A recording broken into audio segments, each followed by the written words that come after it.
ಈ ಕ್ಷಣದ ಪ್ರಮುಖ 25 ಸುದ್ದಿ ನೋಡೋಣ. ಕ್ವಿಕ್ 25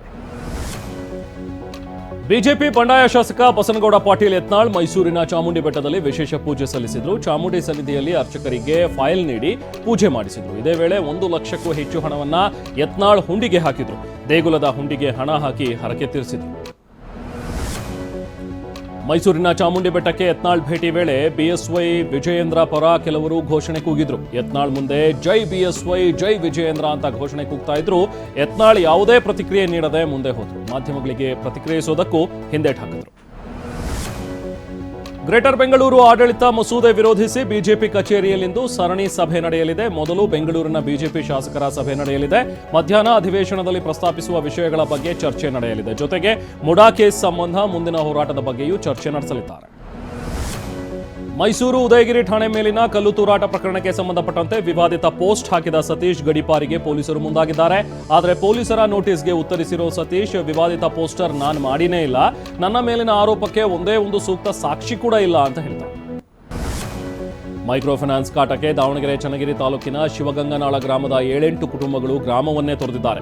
ಪೊಲೀಸ್ ಠಾಣೆಗೆ ಹೋಗೋಣ ಬನ್ನಿ ಅಂತ ಬೈಕ್ನಲ್ಲಿ ಕೂರಿಸಿಕೊಂಡು ಅರ್ಧ ದಾರಿಯಲ್ಲೇ ಬಿಟ್ಟು ಹೋಗಿದ್ದಾರಂತೆ. ಹೀಗೆ ನಿತ್ಯ ಕಿರುಕುಳ ನೀಡ್ತಾ ಇರುವ ಹಿನ್ನೆಲೆ ಗ್ರಾಮದ 7-8 ಕುಟುಂಬಗಳು ಗ್ರಾಮವನ್ನೇ ತೊರೆದಿದ್ದಾರೆ.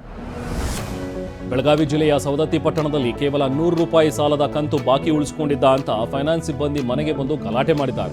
ಕಂತಿನ ಎಲ್ಲಾ ಹಣ ಕಟ್ಟಿ ₹100 ಬಾಕಿ ಉಳಿಸಿಕೊಂಡಿದ್ದ ಬಸವರಾಜ್ ಎಂಬುವನ ಮನೆಗೆ ಬಂದು ಗಲಾಟೆ ಮಾಡಿದ್ದಾರೆ. ಬಳಿಕ ಬಸವರಾಜ್ ₹100 ಕೊಟ್ಟು ಕಳಿಸಿದ್ದಾರೆ. ಯಾದಗಿರಿ ಜಿಲ್ಲೆಯ ಆರೋಗ್ಯ ಮತ್ತು ಕುಟುಂಬ ಕಲ್ಯಾಣ ಇಲಾಖೆಯಲ್ಲಿ ಹೊರಗುತ್ತಿಗೆ ಆಧಾರದ ಮೇಲೆ ಕೆಲಸ ಮಾಡ್ತಾ ಇರುವ ನೌಕರರು 1 ವರ್ಷದಿಂದ ಸಂಬಳ ಸಿಗದೆ ಪರದಾಡ್ತಾ ಇದ್ದಾರೆ. ಮಕ್ಕಳ ಶಾಲೆಯ ಫೀಸ್ ಕಟ್ಟಬೇಕು, ಮನೆ ಬಾಡಿಗೆ, ವಿದ್ಯುತ್ ಬಿಲ್ ಕಟ್ಟಲಾಗದೆ ಪರದಾಡ್ತಾ ಇರುವುದಾಗಿ ಅಳಲು ತೋಡ್ಕೊಂಡಿದ್ದಾರೆ. ರಾಯಚೂರು ಜಿಲ್ಲೆ ಲಿಂಗಸುಗೂರು ತಹಶೀಲ್ದಾರ್ ಕಾರ್ಯಾಲಯದ ಹಣ ಅಕ್ರಮವಾಗಿ ವರ್ಗಾವಣೆಯಾಗಿದೆ. ತಹಶೀಲ್ದಾರ್ ಕಚೇರಿಯಲ್ಲಿ ಎಸ್ಡಿಎ ಆಗಿದ್ದ ಯಲ್ಲಪ್ಪ ಖಾಸಗಿ ಬ್ಯಾಂಕ್ ಮ್ಯಾನೇಜರ್ ಸಿಬ್ಬಂದಿ ಜೊತೆ ಸೇರಿ ₹1,87,00,000 ತನ್ನ ಪತ್ನಿ ಮಕ್ಕಳ ಖಾತೆಗಳಿಗೆ ವರ್ಗಾವಣೆ ಮಾಡಿಸಿ ವಂಚಿಸಿದ್ದಾನೆ. ರಾಷ್ಟ್ರೀಯ ಗ್ರಾಮೀಣ ಉದ್ಯೋಗ ಖಾತ್ರಿ ಯೋಜನೆಯಲ್ಲಿ ಅವ್ಯವಹಾರ ಆರೋಪದ ಹಿನ್ನೆಲೆ ಲಿಂಗಸುಗೂರು ತಾಲೂಕಿನ ಕೃಷಿ ಇಲಾಖೆಯ 2 ಅಧಿಕಾರಿಗಳನ್ನು ಸಸ್ಪೆಂಡ್ ಮಾಡಲಾಗಿದೆ. ಸಹಾಯಕ ಕೃಷಿ ನಿರ್ದೇಶಕಿ ನಾಗರತ್ನ ಹಾಗೂ ಕೃಷಿ ಇಲಾಖೆ ಅಧಿಕಾರಿ ಸಿದ್ದಪ್ಪ ಬಾಚಿಹಾಳನನ್ನ ಅಮಾನತು ಮಾಡಲಾಗಿದೆ. 1.5 ಕೋಟಿ ಅಕ್ರಮ ಆರೋಪ ಕೇಳಿಬಂದಿದೆ. ಬಸ್ನಲ್ಲಿ ಪುರುಷ ಪ್ರಯಾಣಿಕರಿಗೆ ಸೀಟ್ಗಳನ್ನು ಬಿಟ್ಕೊಡಿ ಅಂತ ಕರ್ನಾಟಕ ರಾಜ್ಯ ರಸ್ತೆ ಸಾರಿಗೆ ನಿಗಮ ಮೈಸೂರು ವಿಭಾಗದಿಂದ ಆದೇಶ ಹೊರಡಿಸಲಾಗಿದೆ. ಮಹಿಳಾ ಪ್ರಯಾಣಿಕರು ಹೆಚ್ಚು ಇರುವ ಕಾರಣ ಪುರುಷ ಪ್ರಯಾಣಿಕರಿಗೆ ಮೀಸಲಿರುವ ಸೀಟ್ಗಳನ್ನು ಪುರುಷರಿಗೆ ಬಿಟ್ಕೊಡುವಂತೆ ಆದೇಶಿಸಲಾಗಿದೆ.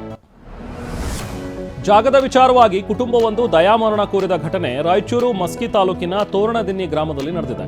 ಕವಿತಾ ಎಂಬುವರಿಗೆ ಸೇರಿದ ಜಾಗದ ವಿಚಾರವಾಗಿ ಬಿಜೆಪಿ ಮುಖಂಡ ದುರ್ಗಾ ಪ್ರಸಾದ್ ದಬ್ಬಾಳಿಕೆ ಮಾಡ್ತಿದ್ದಾನೆ. ನಮಗೆ ಜಾಗ ಕೊಡಿ ಇಲ್ಲ ದಯಾಮರಣ ಕೊಡಿ ಅಂತ ಸಂತ್ರಸ್ತ ಕುಟುಂಬ ಅಳಲು ತೋಡ್ಕೊಂಡಿದೆ.